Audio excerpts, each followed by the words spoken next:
Hello and welcome to Shivanomics. This video is part of Economics Optional Answer Writing series and this is session 3 of PYQ discussion. So let's start with today's question. तो हमारा जो आज का question है it was asked in UPSC CSE Economics Optional 2023 and it comprises of 10 marks. मतलब आपको 150 words में answer करना है ये question and you will get 2 pages space. So let's read the question first. It says, explain the major differences between classical and Keynesian macroeconomics. अब क्योंकि हमने ये क्वेश्चन पढ़ लिया है, now I would request you to pause this video for 1-2 minutes and try to structure the answer of this question. Then you can compare your answer with this answer. I hope अब तक आपने अपना answer structure कर लिया होगा या सोच लिया होगा कि आप क्या लिखेंगे. So let's start with our discussion. तो सबसे पहले हमने छोटी सी इंट्रोडक्शन लिखी है कि क्लासिकल और Keynesian macro economics 2 different perspectives देते हैं हमें regarding how economies function and how economic policy should be designed. तो ये इंट्रोडक्शन लिखने के बाद हम सीधा क्वेश्चन की डिमांड पे आए हैं. Major differences between them are as follows. उसके बाद हमने टेबुलर फॉर्म में क्लासिकल और केनेजियन मैक्रो इकोनॉमिक्स के डिफरेंसेस पॉइंट आउट करे हैं. फर्स्ट हमने बात करी है कि classical macro economics long run analysis की बात करते हैं of the economy and Keynesian macro economics talk about short run analysis of the economy. उसके बाद आगे पॉइंट्स लिखे हैं जैसे classical assume full employment equilibrium and Keynesians assume under employment equilibrium. तो ये दो मेजर पॉइंट्स हो गए. उसके बाद क्लासिकल वाला is based on says law which states supply creates its own demand. But Keynes rejected this, arguing that there could be deficiency of aggregate demand. कि जरूरी नहीं है that supply creates its own demand. There could be deficiency of aggregate demand. Classicals assume wage price flexibility. Keynesians consider wage price rigidity. उसके बाद output is determined from supply side in case of classicals और Keynesian macroeconomics में output is determined by aggregate demand.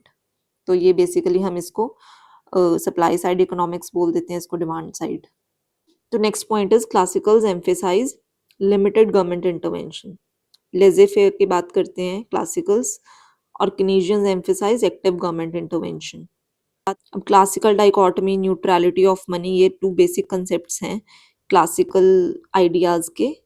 ये कहते हैं कि money affects only nominal variables not the real variables.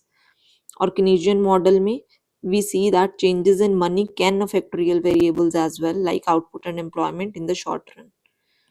तो ये क्लासिकल डाइकोटमी और न्यूट्रलिटी ऑफ मनी को एक्सेप्ट करते हैं, ये रिजेक्ट करते हैं कीन्स वाले. उसके बाद अगर हम क्लासिकल्स की बात करें they emphasize demand of money for transaction purpose. वो कहते हैं कि money acts as a medium of exchange only. अगर हम कीन्स की बात करें तो उन्होंने 3 मोटिव्स दिए थे, transaction, precautionary and speculative motive for holding money.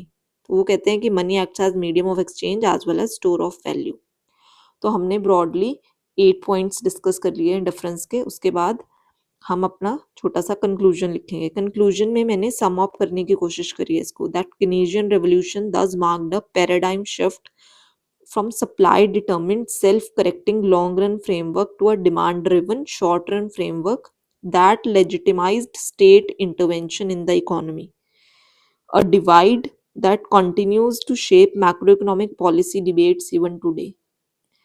तो हमने इस ब्रॉड मैक्रो इकोनॉमिक डिफरेंस को आज की मैक्रो इकोनॉमिक पॉलिसी डिबेट के साथ लिंक करने की कोशिश करी है. तो ब्रॉडली अगर हम देखें हमारा आंसर कैसा दिखता है. पहले हमने यहाँ पे इंट्रोडक्शन लिख दी. उसके बाद हमने बात करी है कि हम सीधा डिमांड ऑफ क्वेश्चन पे आते हैं. उसके बाद हमने ये डिफरेंस लिख दिए पॉइंट वाइज 8 पॉइंट्स. उसके बाद हमने कंक्लूड कर दिया क्वेश्चन को. अगर आप एग्जाम में डिफरेंस को टेबुलर फॉर्म में लिखने के लिए कंफर्टेबल नहीं है so you can write in point wise as well. For example आप इंट्रोडक्शन लिख देंगे, उसके बाद मेजर डिफरेंसेस ये हेडिंग डाल देंगे. उसके बाद आप लिख देंगे कि फर्स्ट पॉइंट फॉर एग्जाम्पल लिख देंगे आप टाइम फ्रेम. तो इसमें आप लिख देंगे कि क्लासिकल्स बात करते हैं long run analysis of the economy की और जो केनेजियंस हैं वो बात करते हैं शॉर्ट रन एनालिसिस की. सेकंड पॉइंट इक्विलिब्रियम के रिगार्डिंग क्लासिकल्स बात करते हैं फुल एम्प्लॉयमेंट इक्विलिब्रियम, दूसरे वाले अंडर एम्प्लॉयमेंट इक्विलिब्रियम. ऐसे और पॉइंट्स लिख दिए आपने. उसके बाद हमने कंक्लूड कर दिया इसको अच्छे से. So that's it for this video. Now I would request you to write this question by yourself, क्योंकि जैसे जैसे आप प्रीवियस ईयर क्वेश्चंस को लिखते जाएंगे, you will feel very confident about your preparation.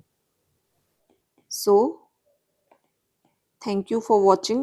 I'll see you in the next one.